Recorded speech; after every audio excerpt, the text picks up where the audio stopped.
Hi, ನಾನು Daniel dancer Christopher, ಲೇಖಕ, ಪತ್ರಕರ್ತ. ನೀವು ನೋಡ್ತಾ ಇದ್ದೀರಾ ದ ಡ್ಯಾನಿಯಲ್. ಈ ವಿಡಿಯೋ ಮ್ಯಾಗಝಿನ್ನ ಕಳೆದ ಬಾರಿಯ ವಿಡಿಯೋ ಕನ್ನಡದ ಬಗೆಗಿನ, ಕನ್ನಡ ನಾಡಿನ ಹೆಸರಿನ ಬಗೆಗಿನ ವಿಡಿಯೋಗೆ ಪ್ರತಿಕ್ರಿಯೆ ನೀಡಿರುವ ಓರ್ವ ವೀಕ್ಷಕರು, ಇನ್ನು 250-300 ವರ್ಷಗಳವರೆಗೆ ಕನ್ನಡಕ್ಕೇನು ತೊಂದರೆ ಇಲ್ಲ, ನೀವು ಹೇಳಿದ ಹಾಗೆ ಇನ್ನು ಕೆಲವೇ ವರ್ಷಗಳಲ್ಲಿ ಕನ್ನಡ ಏನು ಅಳಿದು ಹೋಗುವ ಭಾಷೆಯಲ್ಲ, ತುಳು ಕೊಡುವ ಭಾಷೆಗಳಂತೆ ಕನ್ನಡವೇನು ಅಳಿದು ಹೋಗುವ ಭಾಷೆಯಲ್ಲ ಅಂತ ಹೇಳಿದ್ದಾರೆ. ನಾನು ಅವರಿಗೆ ನೀಡಿದ ಉತ್ತರ, ನನ್ನ ವಿಡಿಯೋ ನೋಡಿದ ವೀಕ್ಷಕರ ಸಂಖ್ಯೆ ನೋಡಿದರೆ ನನಗೇನೋ ಹಾಗೆ ಅನಿಸ್ತಿಲ್ಲ ಅಂತ ಹೇಳಿದ್ದೇನೆ. ದೇಶದಲ್ಲಿ ಮತ್ತೆ ಬಾಂಬ್ ಸ್ಫೋಟಿಸಿದೆ. ರಾಜಧಾನಿಯ ಹೃದಯ ಭಾಗದಲ್ಲಿ ಸ್ಫೋಟಿಸಿರುವ ಬಾಂಬ್ಗೆ ಹಲವಾರು ಅಮಾಯಕ ಜೀವಗಳು ಬಲಿಯಾಗಿವೆ. ಅದರ ಬೆನ್ನಿಗೆ ಶಂಕಿತ ಮುಸ್ಲಿಂ ಭಯೋತ್ಪಾದಕರ ಸೂರುಗಳು ಚೂರೆದ್ದು ಹೋಗಿವೆ. ಹಾಗೆಯೇ ಟಿವಿ ಕ್ಯಾಮರಾಗಳ ಮುಂದೆ ಓಡಿ ಹೋಗಿ ಕುಂತ ಮಡಿಲ ಮಾಧ್ಯಮಿಗಳು ಮುಸ್ಲಿಂ ಭಯೋತ್ಪಾದಕರ ಹಾಗೂ ಧರ್ಮಾತೀತ, ರಾಜ್ಯಾತೀತ ರಾಜಕಾರಣಿಗಳ ಜನ್ಮ ಜಾಲಾಡಿಸಿದ್ದಾರೆ. ಈ ಜನ್ಮದಲ್ಲಿ ಮುಸ್ಲಿಂ ಭಯೋತ್ಪಾದಕರು ಮತ್ತೆಂದು ಬಾಂಬ್ ಸ್ಫೋಟಿಸಬಾರದು, ಹಾಗೆಯೇ ಜನಕಾರಣಿಗಳು ರಾಜಕೀಯ ಸನ್ಯಾಸವನ್ನೇ ತೆಗೆದುಕೊಳ್ಳಬೇಕು, ಆ ರೀತಿ ಜಾಡಿಸಿದ್ದಾರೆ. ಅದರ ಬೆನ್ನಿಗೆ ಬಿಹಾರದ ಚುನಾವಣೆಯಲ್ಲಿ NDA ಮೈತ್ರಿಕೂಟ ಭಾರೀ ಜಯಬೇರಿ ಬಾರಿಸಿದೆ. ಈ ವಿಡಿಯೋ ಮ್ಯಾಗಝಿನ್ನ ಹಿಂದಿನ ಸಂಚಿಕೆಯೊಂದರಲ್ಲಿ ಈ ದೇಶದಲ್ಲಿ ತಿರುಚಲ್ಪಟ್ಟ ಚರಿತ್ರೆಯ ಬಗ್ಗೆ ಹೇಳಿದ್ದೆ.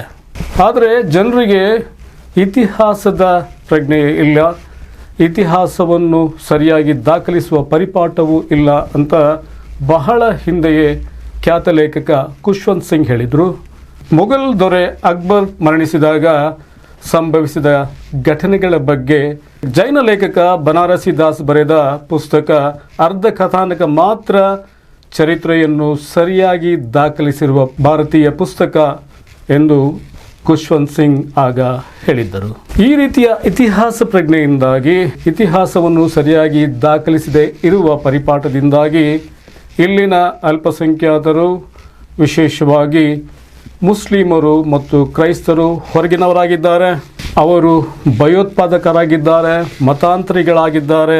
ಈ ರೀತಿ ವ್ಯಾಖ್ಯಾನ ನೀಡುವುದು ಅಲ್ಪಸಂಖ್ಯಾತರ ಬಗ್ಗೆ, ವಿಶೇಷವಾಗಿ ಮುಸ್ಲಿಮರ, ಕ್ರೈಸ್ತರ ಬಗ್ಗೆ ವ್ಯಾಖ್ಯಾನ ನೀಡುವುದು ಬ್ರಾಹ್ಮಣರು ಗಾಂಧಿಯನ್ನು ಕೊಂದರು ಎಂದು ಹೇಳುವಷ್ಟೇ ಹಾಸ್ಯಾಸ್ಪದ.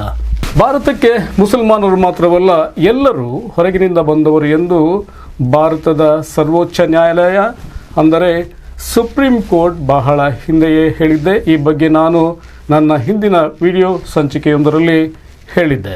ಇತ್ತೀಚೆಗೆ ಹಿರಿಯ ಮುಸಲ್ಮಾನ ಪತ್ರಕರ್ತರೋರ್ವರು ಮುಸಲ್ಮಾನರು ಹೊರಗಿನಿಂದ ಬಂದವರೆಲ್ಲ, ಅವರ ಪೂರ್ವಿಕರು ಭಾರತದ ಶೂದ್ರರು ಅಂತ ಹೇಳಿದ್ದಾರೆ.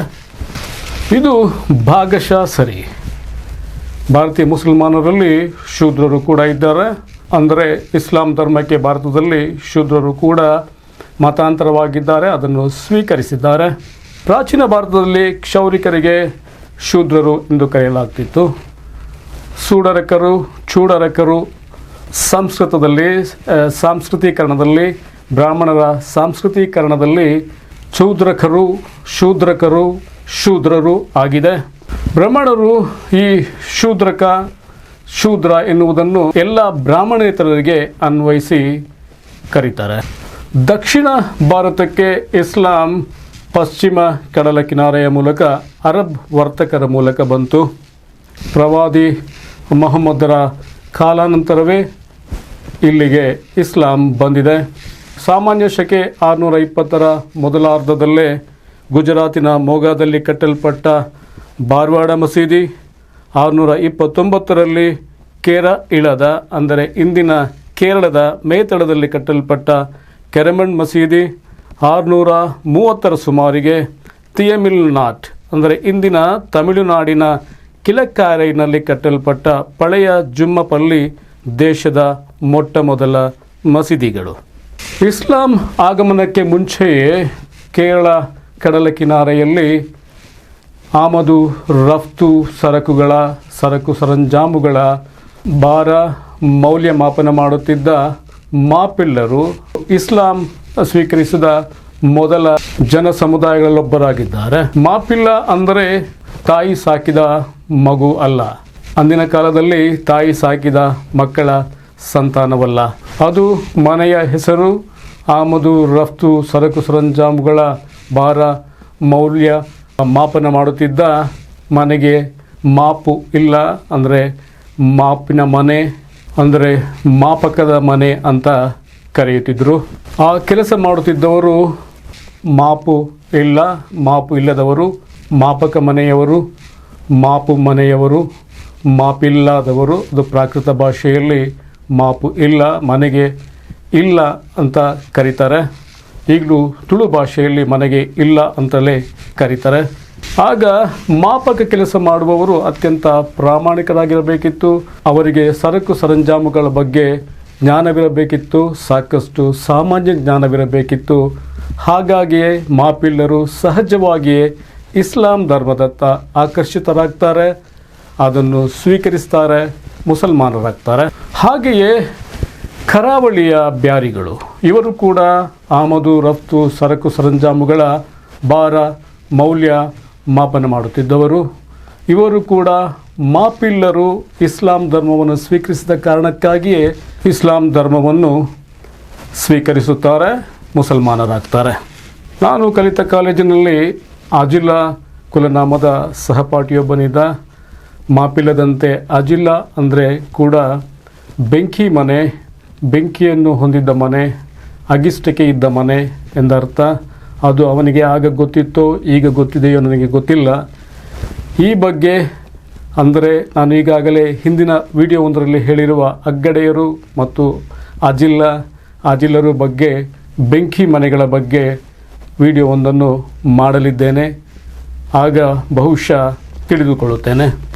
ಪಶ್ಚಿಮ ಕಡಲ ಕಿನಾರೆಯುದ್ದಕ್ಕೂ ಜನರು, ವಿವಿಧ ಸಮುದಾಯಗಳ ಜನರು, ಬಹುಶಃ ಎಲ್ಲ ಸಮುದಾಯಗಳ ಜನರು ಇಸ್ಲಾಂ ಧರ್ಮವನ್ನು ಸ್ವೀಕರಿಸುತ್ತಾರೆ. ಇದೇನು ದೊಡ್ಡ ಮಟ್ಟದಲ್ಲಿ ಆಗುವುದಿಲ್ಲ. ಹಾಗೆಯೇ ಕೆರ ಸಂತತಿಯ ರಾಜ ಕೆರಮನ್ ಪೆರುಮಾಳ್ ರಾಜ್ಯವನ್ನೇ ತ್ಯಜಿಸಿ ಪ್ರವಾದಿ ಮೊಹಮ್ಮದರ ಕಾಲದಲ್ಲೇ ಅರೇಬಿಯಾಕ್ಕೆ ಹೋಗಿ ಅವರೊಂದಿಗೆ ಸಮಯ ಕಳೆದು ಇಸ್ಲಾಂ ಧರ್ಮವನ್ನು ಸ್ವೀಕರಿಸಿ ಅಲ್ಲಿಯೇ ನೆಲೆಸುತ್ತಾರೆ ಎಂದು ಹೇಳಲಾಗಿದೆ. ಇಸ್ಲಾಂ ಉತ್ತರ ಭಾರತಕ್ಕೆ ಅಂದರೆ ಭಾರತೀಯ ಉಪಖಂಡದ ಉತ್ತರ ಭಾಗಕ್ಕೆ ದಂಡಿನ ಮೂಲಕ ಬಂತು.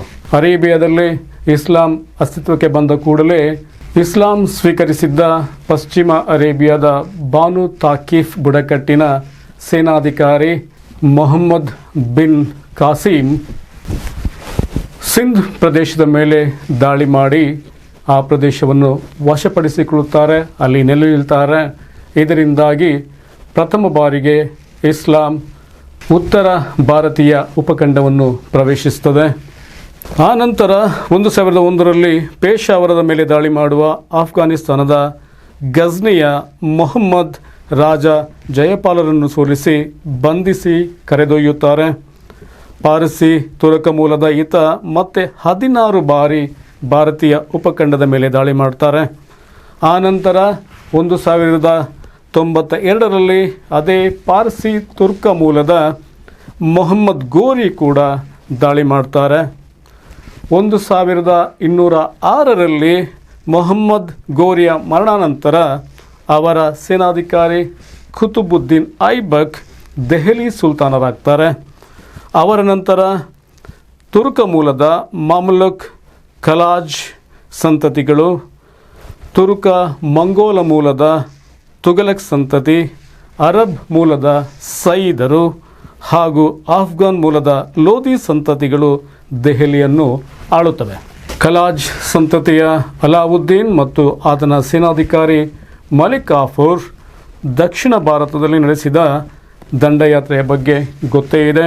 ತಾಜಿಕಿಸ್ತಾನದಿಂದ ಬಂದ ತುರ್ಕ ಮಂಗೋಲ ಮೂಲದ ಬಾಬರ್ 1526ರಲ್ಲಿ ಪಾಣಿಪತ್ ಯುದ್ಧದಲ್ಲಿ ಕಡೆಯ ಲೋಧಿ ಸುಲ್ತಾನ ಇಬ್ರಾಹಿಂ ಖಾನರನ್ನು ಸೋಲಿಸುವ ಮೂಲಕ ದೆಹಲಿಯಲ್ಲಿ ಸ್ಥಾಪಿತರಾಗ್ತಾರೆ. ಅಲ್ಲಿಂದ ಮೊಘಲ್ ಆಳ್ವಿಕೆ ಶುರುವಾಗುತ್ತೆ. ಔರಂಗಜೇಬರ ಕಾಲದಲ್ಲಿ ಉತ್ತುಂಗಕ್ಕೆ ಏರುವ ಮೊಘಲ್ ಸಾಮ್ರಾಜ್ಯ ಆನಂತರ ಅವನತಿಯತ್ತ ಸಾಗುತ್ತೆ. 18ನೇ ಶತಮಾನದ ಕಡೆಯ ಭಾಗದಲ್ಲಿ ಮೊಘಲ್ ಸಾಮ್ರಾಜ್ಯ ಎಂದರೆ ಜನರೇ ಮೊಘಲ್ ಸಲ್ತನತ್ ಲಾಲ್ ಕಿಲೆ ಸೆ ಪಾಲಂ ತಕ್ ಅಂತ ಹೇಳಿ ತಮಾಷೆ ಮಾಡ್ತಾ ಇರ್ತಾರೆ. ಮರಾಠರು ಅವರನ್ನು ಕೆಂಪು ಕೋಟೆಗೆ ಸೀಮಿತಗೊಳಿಸಿರ್ತಾರೆ. ಇಡೀ ಮೊಘಲ್ ಸಾಮ್ರಾಜ್ಯ ಕೆಂಪು ಕೋಟೆಯಿಂದ ಪಾಲಂವರೆಗೆ ಸೀಮಿತವಾಗಿರ್ತದೆ. 1857ರಲ್ಲಿ ಬ್ರಾಹ್ಮಣರು ಬ್ರಿಟಿಷರ ವಿರುದ್ಧ ನಡೆಸುವ ದಂಗೆಯಲ್ಲಿ ಈಸ್ಟ್ ಇಂಡಿಯಾ ಕಂಪನಿಯೇ ಬರ್ಖಾಸ್ತಾಗಿ, ಅಂದರೆ ಈಸ್ಟ್ ಇಂಡಿಯಾ ಕಂಪನಿಯ ಆಳ್ವಿಕೆಯ ಕೊನೆಗೊಂಡು ಮೊಘಲ್ ಸುಲ್ತಾನ ಬಹದ್ದೂರ್ ಶಾ ಜಾಫರ್ ರಂಗೂನಿಗೆ ಗಡೀಪಾರಾಗ್ತಾರೆ. ಅಲ್ಲಿಗೆ ಮೊಘಲ್ ಸಾಮ್ರಾಜ್ಯ ಕೊನೆಗೊಳ್ತದೆ. ಅತ್ತ ಬಂಗಾಳದಲ್ಲಿ 1204ರಲ್ಲೇ ಮೊಹಮ್ಮದ್ ಬುಕ್ತಿಯಾರ್ ಸ್ಥಾಪಿಸುವ ಕಲಾಜ್ ಸಂತತಿಯಿಂದ ಆರಂಭವಾಗುವ ಮುಸ್ಲಿಂ ಆಳ್ವಿಕೆ 1757ರಲ್ಲಿ ಪಲಾಸಿ ಯುದ್ಧದಲ್ಲಿ ನವಾಬ ಸಿರಾಜುದ್ದೌಲಾ ಬ್ರಿಟಿಷರಿಗೆ ಸೋಲುವುದರೊಂದಿಗೆ ಕೊನೆಗೊಳ್ಳುತ್ತದೆ. ಈ ಮಧ್ಯೆ ಆಫ್ರಿಕಾದ ಅಬಿಸಿನಿಯಾದಿಂದ ಬರುವ ಕಪ್ಪು ವರ್ಣೀಯ ಮುಸ್ಲಿಮರು ಕೂಡ 1487ರಿಂದ 1493ರವರೆಗೆ ಬಂಗಾಳದಲ್ಲಿ ಆಳ್ವಿಕೆ ನಡೆಸ್ತಾರೆ. ಇತ್ತ ದಕ್ಷಿಣದಲ್ಲಿ 1347ರಲ್ಲಿ ಮೊಘಲ್ ದೊರೆ ಮೊಹಮ್ಮದ್ ಬಿನ್ ತುಘಲಕ್ ವಿರುದ್ಧ ದಂಗೆ ಏಳುವ ಪರ್ಷಿಯಾದ ಬಹಮನ್ ಮೂಲದ ಜಾಫರ್ ಖಾನ್ ದೇವಗಿರಿಯನ್ನು ವಶಪಡಿಸಿಕೊಂಡು ಅವರ ರಾಜ್ಯ ಸ್ಥಾಪನೆ ಮಾಡ್ತಾರೆ. ಬಹಮನಿ ರಾಜ್ಯ ಸ್ಥಾಪನೆ ಮಾಡ್ತಾರೆ. ಆ ನಂತರ ಇದು 5 ಸಲ್ತನತ್ಗಳಾಗಿ, ಅಂದರೆ ಅಹಮದ್ನಗರ, ಬಿರಾರ್, ಬೀದರ್, ಬಿಜಾಪುರ, ಗೋಲ್ಕೊಂಡಗಳಾಗಿ ವಿಭಜಿತವಾಗುತ್ತೆ. 1528ರಲ್ಲಿ ಗೋಲ್ಕೊಂಡದಲ್ಲಿ ಪರ್ಷಿಯಾ ಮೂಲದ ತುರುಕರು ಕುತುಬ್ ಶಾಹಿ ರಾಜ್ಯ ಸ್ಥಾಪನೆ ಮಾಡ್ತಾರೆ. 1692ರಲ್ಲಿ ತಿಯಮಿಲ್ನಾಟ್, ಅಂದರೆ ಇಂದಿನ ತಮಿಳುನಾಡಿನಲ್ಲಿ ಆರ್ಕಾಟ್ ರಾಜ್ಯ ಸ್ಥಾಪನೆಯಾಗುತ್ತೆ. ಆರ್ಕಾಟ್ ಸಲ್ತನತ್ ಅಸ್ತಿತ್ವಕ್ಕೆ ಬರುತ್ತೆ. 1724ರಲ್ಲಿ ಹೈದರಾಬಾದಿನಲ್ಲಿ ನಿಜಾಮರ ಆಳ್ವಿಕೆ ಶುರುವಾಗುತ್ತೆ. ಇದು 1948ರಲ್ಲಿ ಭಾರತದ ಸ್ವಾತಂತ್ರ್ಯಾನಂತರ ಕೊನೆಗೊಳ್ಳುತ್ತೆ. ಇಲ್ಲಿಗೆ ಭಾರತೀಯ ಉಪಖಂಡದ ಕಟ್ಟಕಡೆಯ ಮುಸ್ಲಿಂ ರಾಜ್ಯ ಕೊನೆಗೊಳ್ಳುತ್ತೆ. ಭಾರತಕ್ಕೆ ಬ್ರಿಟಿಷರು ಬರದೇ ಇದ್ದರೆ ಭಾರತದಲ್ಲಿ ಮುಸ್ಲಿಂ ಆಳ್ವಿಕೆ ಇರುತ್ತದೆ? ಖಂಡಿತ ಇಲ್ಲ. ಬ್ರಾಹ್ಮಣರು ಮತ್ತು ಮರಾಠರ ಆಳ್ವಿಕೆ ಇರುತ್ತಿತ್ತು.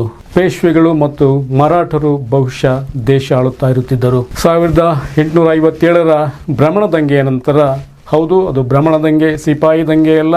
ಯಾಕಂತ ಹೇಳಿದರೆ ಆ ದಂಗೆಯ ನೇತೃತ್ವ ವಹಿಸುವವರು, ಆ ದಂಗೆಯನ್ನು ಆರಂಭಿಸುವವರು ಬ್ರಾಹ್ಮಣರು. ಆದರೆ ಅವರಿಗೆ ಮರಾಠರು ಮತ್ತು ಮುಸಲ್ಮಾನರು ಜೊತೆ ಕೊಡ್ತಾರೆ ಅಷ್ಟೇ. ಈ ದಂಗೆಯಲ್ಲಿ ಈಸ್ಟ್ ಇಂಡಿಯಾ ಕಂಪನಿಯ ಆಳ್ವಿಕೆ ಕೊನೆಗೊಂಡರೂ ನೇರವಾಗಿ ಬ್ರಿಟಿಷ್ ಸರ್ಕಾರ ಭಾರತೀಯ ಉಪಖಂಡದ ಆಳ್ವಿಕೆಯನ್ನು ವಹಿಸಿಕೊಳ್ಳುತ್ತೆ. ಇದರಿಂದಾಗಿ ದೆಹಲಿಯಿಂದ ಹೊರನೂಕಿಸಿಕೊಳ್ಳುವ ಮುಸಲ್ಮಾನರು ಅಲಿಗಢದಲ್ಲಿ ನೆಲೆಗೊಳ್ತಾರೆ. ಮುಸ್ಲಿಂ ಸಮಾಜ ಎದುರಿಸುವ ಈ ಸ್ಥಿತಿಗತಿಗೆ ಆತ್ಮವಿಮರ್ಶೆ ಮಾಡಿಕೊಳ್ಳುವ ಮುಸಲ್ಮಾನ ಮುಖಂಡರು ಸರ್ ಸೈಯದ್ ಅಹಮದ್ ಖಾನ್ ನೇತೃತ್ವದಲ್ಲಿ ಅಲಿಗಢದಲ್ಲಿ ಆಂಗ್ಲೋ ಓರಿಯೆಂಟಲ್ ಕಾಲೇಜ್ ಸ್ಥಾಪಿಸ್ತಾರೆ. ಕಾರಣ, ಮುಸ್ಲಿಮರಿಗೆ ಶಿಕ್ಷಣ ಬೇಕು, ಆಧುನಿಕ ಶಿಕ್ಷಣ ಬೇಕು, ಅವರಲ್ಲಿ ಸಾಮಾಜಿಕ ಜಾಗೃತಿಯನ್ನು ಮೂಡಿಸಬೇಕು, ಆಧುನಿಕ ಶಿಕ್ಷಣವನ್ನು ಮುಸಲ್ಮಾನರು ಪಡೆದುಕೊಳ್ಳಬೇಕು, ಆ ಮೂಲಕ ಜೀವನ ಶೈಲಿಯನ್ನು ಬದಲಿಸಿಕೊಳ್ಳಬೇಕು ಎಂಬುದನ್ನು ಮನಗಾಣುವ ಮುಸಲ್ಮಾನ ಮುಖಂಡರು ಈ ಮಹಾವಿದ್ಯಾಲಯವನ್ನು ಸ್ಥಾಪಿಸ್ತಾರೆ. ಹಾಗೆಯೇ 1906ರಲ್ಲಿ ಮುಸ್ಲಿಂ ಲೀಗ್ ಸ್ಥಾಪನೆ ಆಗ್ತದೆ. ಆ ನಂತರದಿಂದ 1947ರ ಸ್ವಾತಂತ್ರ್ಯದವರೆಗೆ ಆದ ಆಗುಹೋಗುಗಳು ಎಲ್ಲರಿಗೂ ಗೊತ್ತೇ ಇದೆ. ಸ್ವತಂತ್ರ ಭಾರತದಲ್ಲಿ ಆಗುವ ಮೊಟ್ಟ ಮೊದಲ ಪ್ರಮುಖ ಘಟನೆ ಗಾಂಧಿ ಹತ್ಯೆ. ಸ್ವತಂತ್ರ ಭಾರತದಲ್ಲಿ ಬೌದ್ಧರು, ಜೈನರು, ಸಿಖ್ಖರೊಂದಿಗೆ ಅಲ್ಪಸಂಖ್ಯಾತರ ಸ್ಥಾನಮಾನ ಪಡೆದುಕೊಳ್ಳುವ ಮುಸಲ್ಮಾನರು, ಕ್ರೈಸ್ತರು ಅವರಿಗೆ ತಕ್ಕಂತೆ ರಾಜಕೀಯ ಪ್ರಾತಿನಿಧ್ಯವನ್ನು ಪಡೆಯುವುದರಲ್ಲಿ ವಿಫಲರಾಗ್ತಾರೆ. ವಿಶೇಷವಾಗಿ ಮುಸಲ್ಮಾನರು ಅವರ ಸಂಖ್ಯೆಗೆ ತಕ್ಕಂತೆ ರಾಜಕೀಯ ಪ್ರಾತಿನಿಧ್ಯವನ್ನು ಪಡೆಯಲು ವಿಫಲರಾಗ್ತಾರೆ. 1980ರ ಮಹಾ ಚುನಾವಣೆಯಲ್ಲಿ ಅವರು ಪಡೆದ 49 ಲೋಕಸಭಾ ಸ್ಥಾನಗಳೇ ಇದುವರೆಗಿನ ಅತ್ಯಂತ ಹೆಚ್ಚಿನ ಸಂಖ್ಯೆ. ಭಾರತದ ಮುಸಲ್ಮಾನರೆಲ್ಲರೂ ಭಯೋತ್ಪಾದಕರೇ. ಮುಸಲ್ಮಾನರೆಲ್ಲರೂ ಭಯೋತ್ಪಾದಕರೆನ್ನುವುದು ಬ್ರಾಹ್ಮಣರು ಗಾಂಧಿ ಕೊಂದವರು ಎನ್ನುವಷ್ಟೇ ಹಾಸ್ಯಾಸ್ಪದ. ಗಾಂಧಿಯನ್ನು ಕೊಂದವರು ಬ್ರಾಹ್ಮಣರು, ಆದರೆ ಬ್ರಾಹ್ಮಣರೆಲ್ಲರೂ ಗಾಂಧಿಯನ್ನು ಕೊಲ್ಲಲಿಲ್ಲ. ಹಾಗೆಯೇ ಮುಸಲ್ಮಾನರಲ್ಲಿ ಭಯೋತ್ಪಾದಕರಿದ್ದಾರೆ, ಆದರೆ ಮುಸಲ್ಮಾನರೆಲ್ಲರೂ ಭಯೋತ್ಪಾದಕರಲ್ಲ. ಭಾರತದಲ್ಲಿ ಮುಸ್ಲಿಂ ಭಯೋತ್ಪಾದನೆ ಶುರುವಾಗುವುದೇ 1989ರಿಂದೀಚೆಗೆ. ಅದಕ್ಕಿಂತ ಮುಂಚೆ ಮುಸ್ಲಿಂ ಭಯೋತ್ಪಾದನೆ ಎನ್ನುವುದು ಈ ದೇಶದಲ್ಲಿ ಇರಲಿಲ್ಲ. ಕೋಮು ಸಂಘರ್ಷಗಳಿದ್ದವು.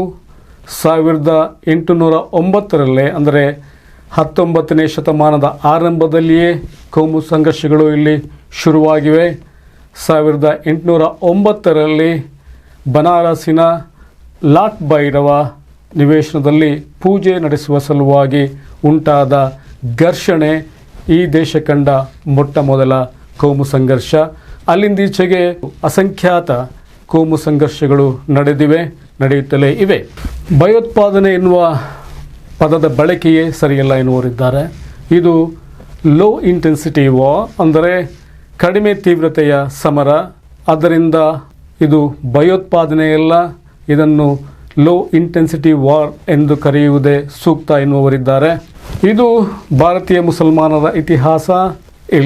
ಇವರಲ್ಲಿ ಶೂದ್ರರು ಮಾತ್ರ ಅಲ್ಲ, ಎಲ್ಲ ರೀತಿಯ ಜನ ಸಮುದಾಯಗಳವರಿದ್ದಾರೆ. ಎಲ್ಲ ರೀತಿಯ ಜನ ಸಮುದಾಯಗಳಿಂದ ಇಸ್ಲಾಂ ಸ್ವೀಕರಿಸಿದ್ದಾರೆ. ಆದ್ದರಿಂದ ಎಲ್ಲ ರೀತಿಯ ಜನ ಸಮುದಾಯಗಳು ಇಸ್ಲಾಂನಲ್ಲಿ ಇವೆ. ಹಾಗೆಯೇ ಪರ್ಷಿಯನ್ನರು, ತುರುಕರು, ಮಂಗೋಲರು, ಆಫ್ಘನ್ನರು, ಅರಬ್ಬರು ಹಾಗೂ ತಾಜಿಕಿಸ್ತಾನಿಗಳಿದ್ದಾರೆ. ಹಾಗೆಯೇ ಭಾರತದ ಎಲ್ಲ ಜನ ಸಮುದಾಯಗಳಲ್ಲಿ ಈ ರೀತಿಯ ವಿವಿಧತೆ ಇದೆ. ಯಾವುದೇ ಜನ ಸಮುದಾಯ ತಾನು ಶುದ್ಧ ತಳಿ, ಯಾವುದೇ ರೀತಿಯ ಮಿಶ್ರಣವಾಗದಂತಹ ಜನ ಸಮುದಾಯ ಎಂದು ಹೇಳಿಕೊಳ್ಳುವಂತಿಲ್ಲ. ಇದು ಮನುಷ್ಯ ವಿವೇಕದ ಬಗೆಗಿನ ಚಾನೆಲ್. ಇದು ಈ ಸೂರ್ಯನ ಕೆಳಗಿರುವ, ಈ ವಿಶ್ವದಲ್ಲಿರುವ ಹಾಗೂ ಅದರ ಆಚೆಗೂ ಇರುವ ಎಲ್ಲ ವಿಷಯಗಳ ಸತ್ಯತೆಯನ್ನು ಬಿಚ್ಚಿಡುವ ಚಾನೆಲ್. ಈ ಚಾನೆಲ್ಗೆ ಸಬ್ಸ್ಕ್ರೈಬ್ ಮಾಡಿ, ಹಾಗೆಯೇ ನೋಟಿಫಿಕೇಷನ್ಗಾಗಿ ಐಕಾನ್ ಬೆಲ್ಲನ್ನು ಕೂಡ ಒತ್ತಿ. ನಮಸ್ಕಾರ.